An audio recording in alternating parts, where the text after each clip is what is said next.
धूळमुक्त पंढरपूर, खड्डेमुक्त पंढरपूर आणि त्यापेक्षाही दूषित पाण्याची समस्या.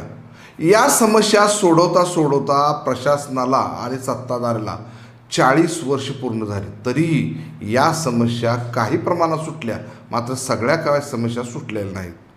मात्र त्याहूनही आरोग्याला घातक अशा 2 समस्या निर्माण झाल्या आहेत आणि या 2 समस्यांनी संपूर्ण पंढरपूर शहरासह संपूर्ण तालुक्याला विळखा घातला आहे.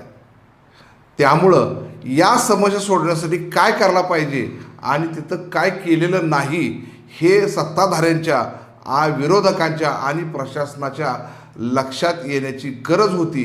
मात्र या ज्या समस्या ज्यांनी उभा केलेल्या आहेत तेच लोक या नेत्यांच्या जय जयकार करतात आणि आपला व्यवसाय सुखकर करतात. त्यामुळं ही समस्या अहोरात्र अव्याहतपणे चालू आहे. नमस्कार, मी जाकीर नदाब आणि तुम्ही पाहतात एस प्राईम न्यूज.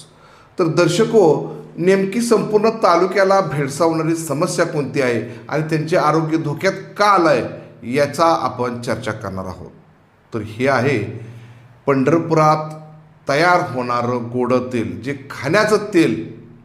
ज्या समस्येमुळं, या तेलामुळं संपूर्ण तालुक्यातील, ग्रामीण भागातील, शहरातील अनेक 60% लोकांचं जीवन, आरोग्य हे धोक्यात आलं आहे. हे गोडं तेल पंढरपुरातच तयार होतं आहे आणि या सुट्ट्या तेलामुळं अनेक प्रकारचं यामध्ये भेसळ असते.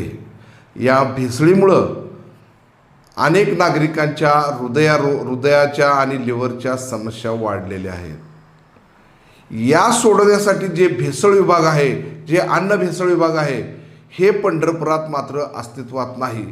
पंढरपुरात मोठ्या प्रमाणात घोषणा केली जाते. उपजिल्हाधिकाऱ्याची नियुक्ती केली, उपजिल्हाधिकारी कार्यालय पंढरपुरात उभारणार.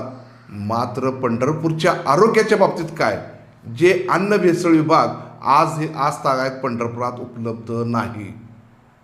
पंढरपुरी तीर्थक्षेत्र आहे, इथं लाखो भाविक पंढरपुरात येतात.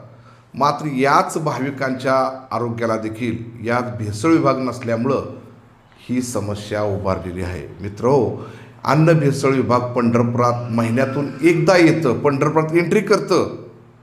मात्र पंढरपुरात येणाऱ्या अन्न भेसळ विभाग काय करतं हे जाणून घेणं गरजेचं आहे. कारण अन्न भेसळचे संबंधित अधिकारी हे एखाद्या लॉजच्या रूममध्ये बसतात आणि त्यांचे 0 कर्मचारी पंढरपुरात सुट्टे तेल विक्री करणारे आणि तेल बनवणारे उत्पादक यांच्याकडून आपले चिरीमिरी गोळा करून निघून जातात आणि ह्यांचा व्यवसाय अव्याहतपणे चालू राहतो. त्यामुळं पंढरपूरच्या आरोग्याची समस्या ही सोडवणं खूप कठीण वाटते. त्याचबरोबर पंढरपुरात असणारा दुग्ध व्यवसाय, या दुग्ध व्यवसायामध्ये नेमकं काय चाललं आहे, मागील अनेक वेळा या दुग्ध व्यवसायावर कारवाई झाली, मात्र संपूर्ण प्रकार आजही चालू आहे. अनेक ठिकाणी भेसळीचे प्रकार सुरू आहेत. हे दूध विक्रेते, दूध निर्माण करणारे लोक, दूध उत्पादक आणि दूध डेअऱ्या असणारे लोक, यांचे अन्न भेसळीचे असणारे साठेलोटे असणारे आर्थिक हितसंबंध जोपासत हा व्यवसाय अव्याहतपणे चालू आहे. मात्र पंढरपुरातील जनतेच्या आरोग्याचं करायचं काय याचं कुणालाही, कुठल्याही नेत्याला, प्रशासकीय अधिकाऱ्याला काहीही घेणं देणं नाही. खरं तर हे अन्न भेसळ विभाग मागील काही वर्षापूर्वी पंढरपूर नगरपालिकेच्या कार्यालयात चालू करण्यात आलं. मात्र संबंधित व्यावसायिकांनी, काही नेत्यांना हाताशी धरून हे कार्यालय पुन्हा सोलापूरच्या कार्यालयात स्थलांतरित केलं. आज पंढरपूर नगरपालिकेमध्ये भरपूर जागा असताना देखील या छोट्याशा कार्यालयाला जागा दिली जात नाही.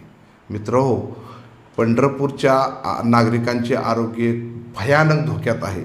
आज आपण पाहिलं तर प्रत्येक दवाखान्यात हृदयरोगाचे आणि लिव्हरचे रुग्ण आहेत. या रुग्णांचं करायचं काय?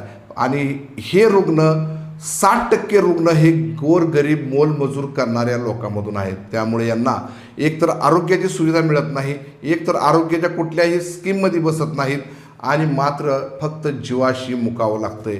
यासाठी जर नेत्यामध्ये खरी तळमळ असेल तर पंढरपूरमध्ये अन्न भेसळ विभाग, स्वतंत्र अन्न भेसळ विभाग उभारणी करण्याची गरज आहे आणि पंढरपुरात उत्पादित होणाऱ्या तेलाच्या तपासण्या करून त्यांच्यावर कारवाई करण्याची गरज आहे.